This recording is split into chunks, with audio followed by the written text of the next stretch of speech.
Welcome to the DWRD Net Stationery feed with your host, Derek DeWeese. This is a podcast where we talk about all things stationery, be it fountain pens, pencils, typewriters, papers, and more. So sit back and relax and enjoy this week's episode. Welcome to Season 2, Episode 2 of the DWRD Net Stationery feed. Today, I'm excited to welcome, really someone who helped get me into the hobby without them realizing it, Lisa Vanness of Vanness Pens. Hey, Lisa, glad to see you. So let's get started with just kind of the basics of, I'll ask you my standard questions, and then we'll get into, all the questions about Vanness and your new project of the On the Paper Trail podcast. So to get started, what do you currently have inked? What have you been writing with lately? Pilot Grande has become one of my go-tos. I really like it a lot. It's more narrow than what I'm used to carrying, but I've gotten attached to it, and I ended up taking it with me on my most recent trip to Nashville. And that's kind of how you know you're attached to something, is when you're ready to get on the road and you're like, this has got to go. It makes the short list of what's going to go with you. Yeah, definitely makes sense.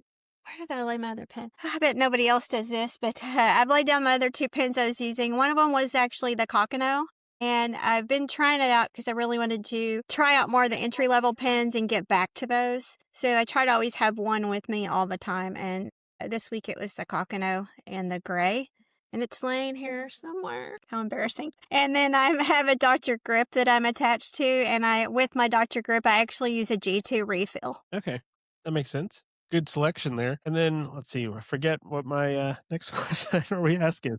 So, and I know you talk about this actually in the episode or the intro to the new podcast, but how long have you been into the hobby before, Vanness Pens came to be? Well, I've been in it since I was a child. I have an aunt had an aunt that she was into writing. And of course, I lived in the analog world. That's all there was. And my aunt got me a diary when I was 10. And after that, I was hooked. And I wrote from that point forward. And I still have some of the original diaries. And I got into writing. And then in junior high, I was actually in the journalism classes. I was editor of my school paper, even into college. And it was all analog. And so writing was just really a huge part of my life and in everything I did. And I love it. And when I became a social worker, I continued that by teaching classes related to those kind of things. Oh, and that's great. And then you end up, marrying into a stationery staple, which just helps cement that and concrete it as it moves forward. In terms of inks, Vanness is known for inks and ink selection. Are you a cartridge, a bottle, mixture? If you had to choose one, would you choose bottle ink or cartridges? A bottle. There's no way I could get the colors I like in a cartridge. That said, I do keep cartridges because of travel. So if we're going to be testing a lot of pens at a pen show, I'm going to use, like in Kaweco's, we're going to use cartridges. That makes sense. Just because we go through so much ink. At a pen show, it's a whole lot more complicated to just keep refilling right in the middle of a bunch of customers. So we just throw a cartridge and throw one in. Oh, that makes sense. Okay, I'm going to skip the how many inks do you have currently because you work at a store with tons of inks and samples. So that's kind of a... Also, I have a collection. Yeah. Well, you have all the inks at your disposal. So you're a special case in that way. So in terms of, the big three... You talked about kind of what you've been writing with. What are you writing on? What are the papers that you've been using lately? I am a huge Midori fan. So I actually have two Midoris going right now that I'm using. I've kind of gotten to where I really enjoy the Nakabayashi paper for practicing my handwriting. I use it pretty much every day. And then for my planner, I'm using a Wonderland 222. I really like the paper. It's nice and thin, similar to Tomoe, but not as thin, and it has a little bit more, not weight to it, but it's not as soft. I don't know if that's the right word, but... And then when I went to Japan, I got hooked on these Page M Nolte notebooks, and now I actually carry them in the store. But I brought one of these back, got attached, and decided I needed them in my life. Oh, and that's great. And then my favorite question that I've asked everybody, because it's got the largest variety of answers. What is your favorite stationery adjacent item? And for those who've not listened to the show, for that, I mean a case, a desk weight, a bag, a stapler, something that is not a pen, paper, ink that you use all the time and you couldn't not have at your disposal. It's actually hard. I don't know. Some common answers that other people have had, like a lot of rickshaw has been a common theme, or, a Well, I journal do always cover. have rickshaw, that's true. Like, I always have a rickshaw roll, pen roll, and I always have like, I have a bag full of supplies, and it's a Le Reyes pattern, and it's the oversized zip baggie that I use. Oh, and I was gonna that's what comes to mind because that design, my wife, that's her purse because she picked it up at the shop. So, I'm used to seeing it. So I was like, oh, it's probably something like that. So the cases are common because you're carrying it. It's letting you take around your pens, papers, and inks. Well, But and I don't care where I go, hands me a pen, and I automatically need to help them with it. Because normally it's because their pen is either dirty or their nib is bent, so I always have supplies with no, and that us. makes perfect sense. So let's go on and shift over. So just kind of give us the overview of Vanness, how it got started, how you became into the world of, the Vanness legacy. My husband's granddad started as a repairman in a pen store. It wasn't a pen store, but think of it like Walgreens slash grocery store back in the actually early 30s. And he apprenticed and did pen repair, and he also did razor repair. So he was known for razor repairs as well. And he did not even finish middle school. He had only finished elementary school. So this family took him in when he was young. He lived there, took care of things for them, cleaned, did whatever needed to be done. And he had a dream of having his own store with his own sign. And eventually, he just did all the tasks nobody wanted. And one of those tasks was pen cleaning because everything was fountain pens. There was no such thing as ballpoints. And so they gave him the second floor eventually where he had his own space to be Van the Pen Man. And his last name was Vanness, so they just called him Van the Pen Man. So from there, it grew into the store we know now. It became an independent stationery store and pen store. And my father-in-law became a part of it. And then they had several locations. Uncles had it, relatives had it, different locations. And then Mike eventually took over and asked for me to help him when I was burned out as a social worker. And so I stepped in and I fell in love with ink. So I told them they needed more of it. No, and that's perfect because that kind of ties in with the next question I have. Because whenever you see someone asking about ink in the fountain pen world, almost always the first answer is, "Oh, Vanness." Because I remember when I got into the hobby, that was around 2013 or so, and inks there was nowhere near the volume and selection as there is now. And I remember, as I started learning online and I came to the shop for the first time, and you kind of learn, oh wow, they have this whole wall of inks, and that was in the older location. So talk about that. I think you were on the forefront, like you just said, you love inks. How did Vanness become known for having that ink selection and ink variety that at the time, no one else was even probably thinking of. And now you kind of set a trend that other stores, I believe, have followed because that's what customers want. We didn't even have a website back then. I think it was Periscope. We would put the inks on Periscope. In the beginning, so there's a girl named Wendy. I think you knew Wendy. She was a good friend of mine. She and I both liked fountain pens. And we were in Fountain Pen Network and heard about, it ended up being Bungbox, actually. Bungbox ink at this particular blue that we were seeing pictures of, and I ordered some and I figured out how to order it, and I ordered like one of 10 different colors. I'm like, let's see. And there was several locals, and we all sat down and just fell in love with all this ink. And somewhere in all of that, the pen club decided that we should do a group buy of Ackerman, and this was all kind of within a month of each other. And they asked us to do the group buy for them. So we bought Ackerman. So those two were within a month of each other, us ordering just for locals. And then we liked the Bung Box so much, we reached out and she was interested in selling to us wholesale. So we ended up going directly with Bungu Box and selling. That was one of our first inks. And then Ackerman was also one of the first. We started ordering larger amounts and larger amounts. And then somebody I saw on the internet KWZ from Poland. It ended up being like 4 or 5 that you know, we thought was a big deal to have. We probably at that point had like 150 colors. I don't know. That seemed like a big deal at the time. And I mean, we had already had like Pilot and Waterman and Schaefer and Noodlers. Those were kind of it in Private Reserve. We had a little bit of Diamine, but Diamine wasn't what it is now. Anyway, so Sean and I did a photo together, Sean Newton and I, and in the background was a wall of Ackerman. And you can find it in Fountain Pen Network. So the picture was about Sean doing a pen for kids. Nobody read about the kids. All they did was start emailing us about those bottles in the background. And that is how the internet found us. No, and And that that was Ackerman. that relates to me so much because the Cliff Notes, the first time I came and my friends, Chris and Marissa, who live in Memphis, they were already in the pen world. Chris was my college roommate. We both ended up becoming pen people, not realizing we'd never talked about it through, all the years of college. And then I was like, oh, I found a fountain pen. Oh, well, come visit us. We'll go to Little Rock to this pen store. And then I go in there, I meet Mike and Lisa, and then I left with a sailor and a bottle of Ackerman Shocking Blue that I still have because it's such a big bottle because that's when it only came in the large bottles. And then you say KWZ, I have my bottle of KWZ honey that I've probably had for 10 years. That was probably like when you first got it in. And I still have that in a pen right now. And that's just it. That strikes true because you're saying the names of stuff I remember seeing when I got into the hobby. And, that's when even social media was there, but it wasn't the same like Instagram, you could start seeing and finding little communities and following people. It's just interesting how that kind of grew, but that was always the answer. Like, oh, you need ink?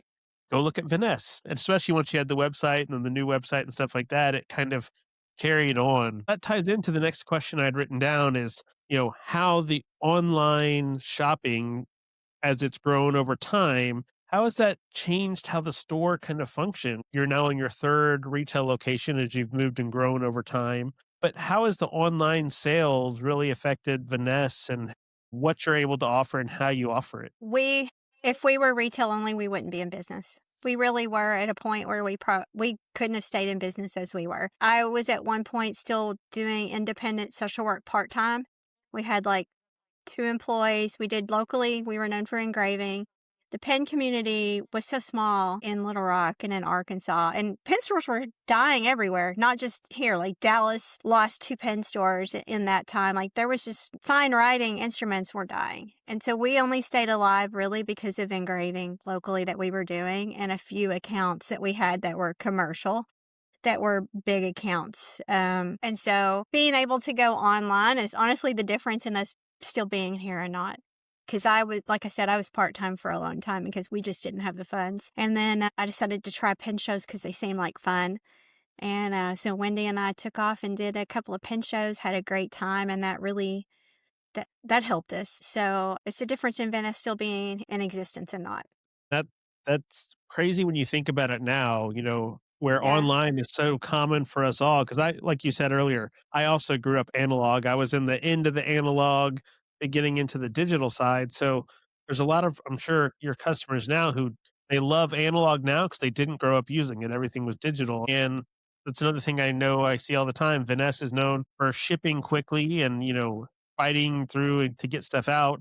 And then Mike's personalized notes as he packs the boxes, that's become stickers and the little friendly messages, that's Mhm. always great to see. So little things like that, it adds some personality to an online order. We're so used to ordering things online across the board, having that personal touch and, packing things with care and stuff, it really shows through. In terms of products and things that you're able to sell online, I know that you do samples. You of course have the full lot of or full selection of pins and new releases and things like that. But how did samples come to be?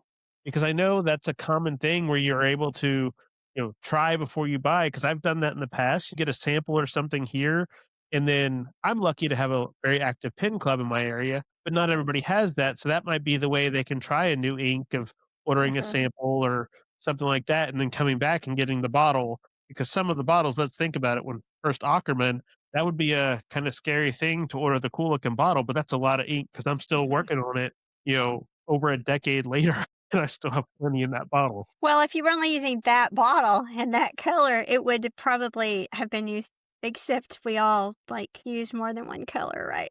Yeah. um, how did the so we were making samples locally for a while, and honestly, we were afraid to do it on the internet, and I spent a lot of time testing out vials that would be effective for making samples. And in the beginning, I was actually afraid to do it because there was one other company at that time making samples. They just didn't have the I think we were at like 1,000 colors of ink, and I was getting asked to do samples. So we felt like the pen needed, like, you need to be able to test it at least twice. So 4 mils made sense because most pens are not going to hold more than 2 mils. And so we did do maybe 50 colors to test it out. And at one point, it was one person making samples on Saturdays every Saturday, and it just kept multiplying. Yeah, so there's really not any great story other than people asked for several years and we tested it out and people seemed to like it. So we just went from there. Like you said, you were one of the first stores to really do it, and now it's Mhm. become more commonplace, not at the scale that I think Vanness does, would be my assumption, but, that's now a standard. You kinda set a standard without realizing of, "Oh, I wanna be able to try this fancy ink that I wanna see if I wanna commit to a bottle." Because there's been some inks I get, and I'm like, "Oh, this is gonna be the best ink ever," and then it doesn't fit my writing, my tiny writing, or, I'm not a shimmer person because it's not gonna show through on tiny nibs, or some sheens. I'm more of a shader than a sheener, Mhm. stuff like that. But it's been a great way. And, I love that you also sell like the random samples. If you don't know, you want some new ink, you can buy the bag of like five, I think it's five or something like that samples, because it's kind of a grab bag. You don't know what you're going to get. And that's why when Joe from General Stationer has done the quarterly like box releases, if you have no idea what's in there, I've really loved those because it's nice to have a surprise. You Mhm. open the box not knowing what's gonna be in there, like, the sample thing. I have no idea what colors I'm gonna get. You might find a new favorite that you had no idea even existed, so things like Mhm. that are cool. Let's move on to paper. So, when I first got into it, I was Rhodia. That's the only paper I used. I didn't think and know there was a whole nother world of exploring paper. And now paper is the priority thing that I'm more concerned with, honestly, than pens and inks. So, how have you seen the paper? You know, I think the community as a whole, once they know there's an option, is becoming more educated and embracing paper just as much as pens and inks, in some ways more. So, how have Mhm. you seen that just in your time of running the store and then going to shows and teaching your classes? How has paper really factored in? And over the past couple of years, how has it grown in popularity and the offerings that are even there from the Japanese companies making new papers that they're releasing and hearing demand, and then you know the known favorites not are ceasing to exist or saying, like Tomoe is not what we knew it in the past. So talk about paper and how that's kind of evolved. I would say, just like you, Rhodia and Clairefontaine were kind of the standard, and they didn't make dots. So when I going back many years, even before I was with Vanness, lined graph, and like you didn't even see blank as much other than like for sketchbook. It was mostly lined and graph that I saw. And Rhodey and Clairefontaine, that was the standard as far as high quality.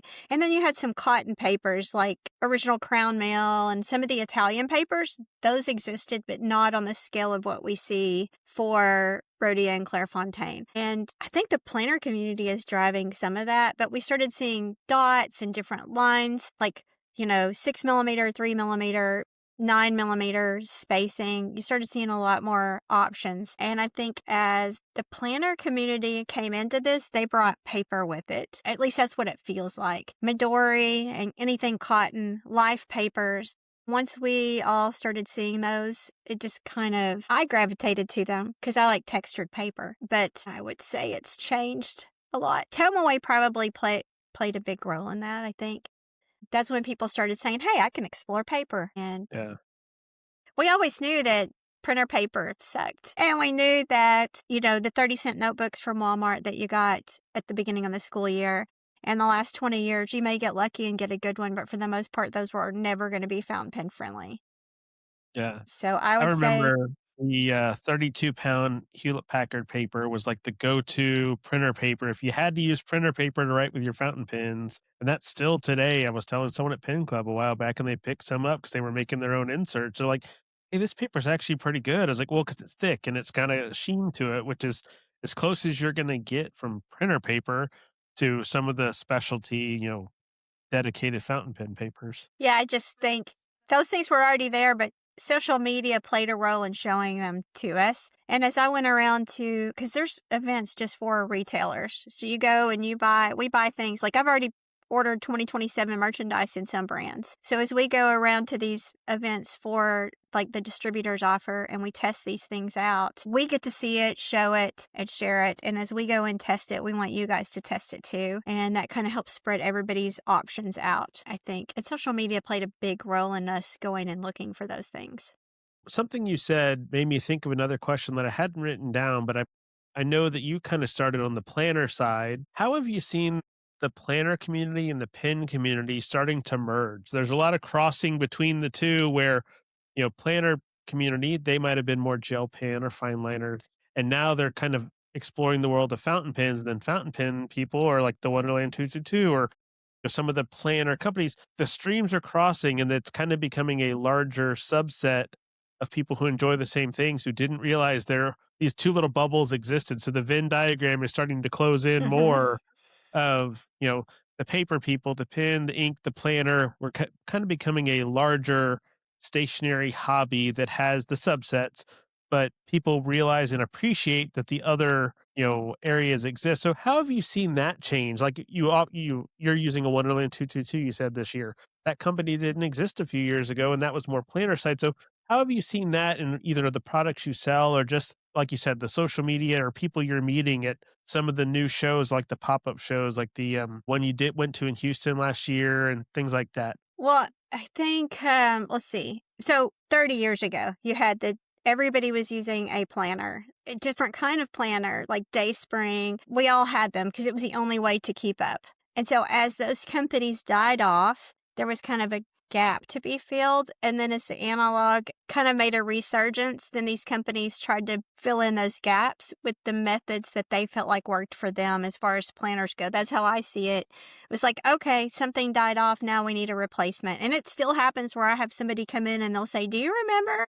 And it'll be a particular planner from back in the day that, that's not existed in 20 years. And so I'll be able to help them find somewhat of a replacement. Like Rhodia, Midori. Midori is kind of one of my go-tos as well. They have some of the shapes and sizes, like little calendars that we used to keep in like for my work schedule in the 80s. And so I think that they just sort of filling in the blank spaces as the analog world came back. I think the bullet planner community really helped bring that back because people like doing the bullet planning, but a lot of people, including me, don't have enough skill to or patience to draw out every month, every week. I need at least an outline The to same use. way. So, you had Filofax as an example. Filofax has made a comeback. People call it the six-ring binder from another company here and there, but it's Filofax, y'all. And so I brought my Filofaxes back out. But I think the planner community coming together, the planner community never really died. They just started using the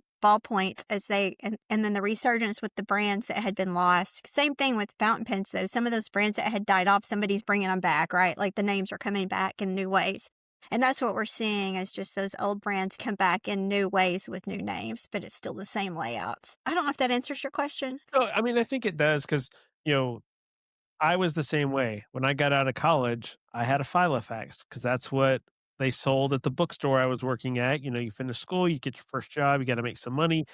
And then they had some clearance Filofax Executive. When I brought that back, because the ring bound systems are kind of getting their second wind, I used it until the insides from a 20-year-old, leather binder started falling apart. And then I went to the plotter side. And then I know you've found all sorts of other things in your Japan trip, and there's other brands that a lot of the states don't know of, but they're the commonplace items in Japan. So that's neat to see other options coming into the country. And, there's not just one. You don't have to settle for one. There's other Hmm. options, other brands. So you can find the fit, the finish, the look that suits how you want to do it. And that's kind of tying into the planner and whatnot. The stationery fests are coming up, which is more planner or like the planner conventions that are then having a pen store come and do a presentation on here's an intro to fountain pen class or something like that.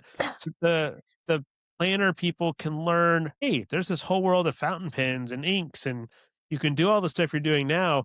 but you want a different color and you can't find it in the ballpoint you want. Hey, look over here. Go talk to Lisa. She can show you how to use this fountain pen and you can get the wall of ink and find the right color. So there's been it's a good thing, I think, for all of us. It's going to help all of the people, all the subsets grow in the community as a whole because it's a larger audience for retailers Mhm. and you can relate to other people and find other people who share, you know, I appreciate a lot of what planner people do. I am more utilitarian in how I use mine, Mhm. but I'm not going to stop looking at all the cool things, people who are artistic with their planners. I mean, that's art and it's just a new medium. But other things that are new is you're now started a podcast with Joe from Gentleman Stationer. Mhm. So kind of talk about how On the Paper Trail came to be, because I know that's something I'd heard you mention in the past of, that'd be interesting to do because you used to do some of the YouTube videos and whatnot. And YouTube is challenging. I'll be the first to admit it, kind of falling into this hobby over the last year or so. It's its own world, but podcast, it's a little bit easier with the right tools to be able to talk and discuss things that people are commonly asked questions. And especially with you and Joe being retail operators, you're going to have a different viewpoint and questions that a regular, like myself, I'm not going to get the same kind of questions you're going to get in scale. So talk about how the podcast came to be, plans for it going forward. I think that we both had one, we enjoy talking about it behind the scenes, just like us when I came to Nashville. We all enjoy comparing notebooks and inks and playing. And I missed getting to do that because pen shows have gotten to the point that I don't get to feel like I get to be social. And I haven't found an outlet to answer questions on a bigger scale. We get so many questions in emails that are a duplication of the same question. And so it was like, hey, maybe we can use this one to talk about the things we love. Because we're privately having these conversations. You know this. Like, we're all like, ooh, try this, try this. I mean, when I came back from Japan, the locals know I had notebooks laid out everywhere. And I got to, we enjoyed that, but that's not really a big forum. And in YouTube, when you're just doing a YouTube video, you can do education, but it's really hard to have a back and forth conversation. And that's kind of why I always like to IG lives, because I can get that back and forth that I enjoy, that social aspect. And then I get to share what I love. And so with Joe and I, it's been in my mind for a while, like, how can I get some of these questions answered and also share the things that we really like? I have really strong feelings about using the journals for mental health. And so I wanted a better way to get the word out about how you can use your journals, how you can use your planners, and how it can help you stay focused. And I've had a lot of trauma, and I know that having an outlet screaming into a notebook, so to speak, is a great way to improve my mental health. And I wanted that for others too. So I felt like, Joe was on board with me, and I don't have the skills to do the editing, but he and I are already friends, and we already worked together at pen shows. I've worked with a lot of people. I worked with Brad and Anna at pen shows, and they already are super busy. Joe is too, but he was on board with me. So we get to talk about what we love, and we get back to why. I always say, what's your why? Like, what's my why? And why am I doing this? So the social worker side of me kind of comes out. And I want to make sure that I'm bringing value to people's everyday lives. And I felt like this podcast could help that. And I think Joe did too. He loves this. He found it to be a great outlet also. I mean, nothing to do with being a retailer. It's just something we both love. And so this seemed like a great way for us to, one, share what's happening in the pen community, and also get people's questions answered, and then provide education and maybe a little bit of entertainment. No, and that makes sense because that's honestly kind of how this show came to be. I started doing the YouTube stuff, but like you said, when you're doing a video, I didn't want to just buy stuff to talk about it and then buy stuff to talk about it. When I had the idea of, getting to share smaller companies or, the behind the scenes, I knew Gentleman Stationer. I've come to Vanness as often as I can, but there's a whole side of a store that most people aren't going to see, or they're not going to be able to have the access once you have an established relationship with a store owner or something like that. You get to see some of the behind the scenes and the other side of things of, and that was interesting to me, and just getting to talk to people, like doing the interviews, like Joe was able to announce when I had him on the show in season 1, hey, there's a product that people have been asking for. So then when he released his Rotorfaden edition of the A5 Slim, that was neat. people got to see, hey, there's this thing that you might want coming out. And Mhm. it's just an interesting thing because, like you do your Instagram lives. I've been doing the live streams and I enjoy that because you get to interact with people. People can ask questions and you see the small community forming there because I'm sure you see it. You see the same people watching your streams and asking questions and then they're going to take that information and go tell their friends and then it's just going to grow and help educate across the board, and that's neat. And the podcast, especially the video podcast, because a lot of our hobby, being able to show stuff, holding up a pin where you can say, oh yeah, this is the pin I made and I've put eyedropper in it, that kind of thing. That we need the visual medium. Talking about is good, but there's times where for a stationary world you need to be able to show something because it can get lost in text where you can show something and it makes more sense. So Mhm. I'm glad that y'all are doing this, all the practice episodes that release for the Joe's patron members to kind of, get things going. Cause I kind of just jumped into this, never having done it. And the first couple episodes are rough. Y'all had some practice episodes and, We I already did. love, well, like, and making the best of it with the episode 2 with Matthew, where you're iced into a hotel in Nashville because Nashville gets an ice storm, still able to do an event, still able to record an episode and stuff. So definitely, if you're not subscribed, to go check out the On the Paper Trail podcast that's on YouTube and on other podcast apps. And we'll have links in the show note when we get there. But in terms of the podcast, one thing you talked about is recently you had a trip to Japan. And I don't want you to give all the details because I want people to go listen to, the On the Paper Trail where you talk about it more. But give some highlights of the Japan trip and getting to travel around with Matthew Chin as kind of a tour guide of stationaries. You went to the Tokyo Pen Show and some of the other stuff. So just give a highlight reel, and then people can go listen to you talk about it more on the podcast episodes that you've released already. I feel like I barely covered the highlights in the podcast with Joe, but I went to the Tokyo show at the beginning, and at the end of the trip, I went to the Kobe show. So it was kind of polar opposite shows. And it was great because I got to have a full experience of kind of the big city and then what I would compare it to being Arkansas and DC, which you haven't been to the DC show, have you? I can't remember. Not yet. It's on the list, and It's hopefully so soon. much different and bigger. Tokyo is nothing like DC, so don't that's not what I mean. I mean, You're just talking in terms of size, not even large scale. size, just the personality of it. Maybe that's it. They are different in size, but it's also the personality of the shows and the interaction is just completely different. It's a formal versus an informal process. But getting to see both was cool because I got to see a lot of different parts of how Japan, the market works. I learned so much from Matthew and from the Japanese culture. Whenever I'm starting to get, I'm not going to say homesick, but I was gone for almost 3 weeks. And by the end, I was ready for the foods that I know, Mexican food and things that, the food that I'm used to and my comfort foods. But I had such an amazing time. I got to see a different, like, they just don't shop how we shop. They don't, it's just such a different experience in how they handle retail versus how we handle retail. I think if I told them how much the US shops online, like, we could try, but there's no way they can't because people still shop in person so much. Everything's in person there. It's not on the internet like it is here. And everybody walks. Even in New York City, even though the people can walk everywhere, they still shop online, right? They don't do that. That doesn't happen. They are all shopping in person. And it was awesome to see. I don't know. I got to see so much that you can't do it all in one trip. I came back with so much stuff that I didn't need. No, But and that actually ties in with what, the season 1 Nick, who's the local artist, he just did his second trip to Japan with the main purpose of seeing some culture, but mainly shopping for, doing a stationary themed shopping trip, and he kinda said the same thing is he couldn't do it in one trip, and now he's like, "I think I'm almost committed to go every year because there's so much to see and take in." So, in terms of your trip to Japan, if you had to choose one product that you found and didn't know you needed, but you it came back and you're either going to carry it in the store, it's something for your personal use, what one product kind of stands out as the best find of your trip to Japan? I wouldn't call it a find, but if I could get them and I can't, it's the Vanishing Point fine medium nibs.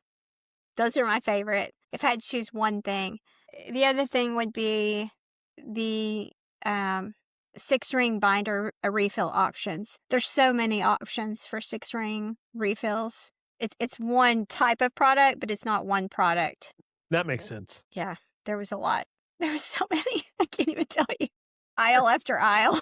So definitely go check out the On the Paper Trail where Lisa goes into more on the Japan trip. But speaking of shows, you were at Tokyo. We're now in pin show season in the state. So what shows are you going to be at this year that are coming up? So we have the California Pen Show, and it's February 20th through 22nd. I will be teaching a free seminar on fountain pen basics, and Joe and I will each have a table there. I'm just going to have one table. Really, it's just to be social, a social spot. And then we will have the Arkansas Pen Show. Yay! The Arkansas Pen Show will run from March 20th through 22nd. It will be at the North Little Rock Wyndham, and we're excited for this location. It's actually where the show used to be, so it's returning to its roots. And it's a really great space. Plenty of nearby food and always lots of fun playtime. And I think I'll be teaching a few classes there as well. And then finally, we will have the SFSF, which is the San Fran Stationery Fest, and that will be March 26th through 29th. And I will be teaching 2 classes on Friday and 2 classes on Saturday there, and then I will have tables there as well. I'm super excited about that. Joe and I will actually be doing a live of our podcast on Friday night there. And then I will also be teaching not just about fountain pens, but about ballpoints, roller balls, felt tips, and gel pens. Like, what are the different kinds of ink and how they work? So, I'm Oh, excited about those things. that's great. And I know you love the teaching aspect. And, I'm excited for Arkansas as well. I plan to be there. Last year was a great time. And I think there's not only is it returning to the location, but I know some other local pen makers to me are going to be vending at the show for their first time. Some just freshen up some new experiences and things for people who are local to Little Rock to shop at. But I met more people who were driving into Little Rock, some people from San Antonio or Dallas, or it seems to be a good hub for people to kind of travel in and get the show experience and get a nib ground by Matthew because he's normally the nib grinder there, and get to go to Vanness if they've never been there in person to kind of go in and see the store. And so I'm really excited for that. And then I'm glad that you'll be able to teach some classes and whatnot. And I haven't figured out the logistics yet, but I want to try and do some sort of recording or something at Arkansas, even if it's Yeah. unofficial. I think that'd be fun as well, even if it's just kind of a panel interview. But that's something I'm kind of working on to figure out the logistics of. But I guess as we wrap up, I only have the one question left that I've been ending all these with. What's next for Vanness? What's next? Well, what's next is really focusing on what we do best and continuing to educate the community on writing and using writing utensils, and also just showing people how to enjoy life in the analog way. And that's a perfect way to wrap this up because I know for me, I'm doing more and more analog and less digital as much as I can. And I think that kind of benefits us all to kind of take a step back and look at less screens, look at more paper, use a pen, use a typewriter, something that does not involve a screen where you can still get your thoughts on a page and a different medium and just have a better, it's a better way to relax where you're not trying to keep up with a screen. So definitely make sure you go check out the On the Paper Trail podcast. You can go to the Vanness website at vanness1938.com and see all the stuff Lisa was talking about, some of the new products, or order some ink samples if you didn't know that was an option, tons of things like that. And check the notes for the episode. There will be links to all these social media, some show schedules and things like that. And yeah, I appreciate you listening. I'm really loving season 2 so far. And we've got a couple other guests already lined up that we'll be recording soon. So definitely make sure that you have the DWRD Net stationary feed on your RSS feeder or on the YouTube here so you can see the video version. And with that, I'll leave you there. Lisa, you want to say any last words as we head out? See you guys soon. Thanks, perfect way. And I'll catch you on the next episode. Bye.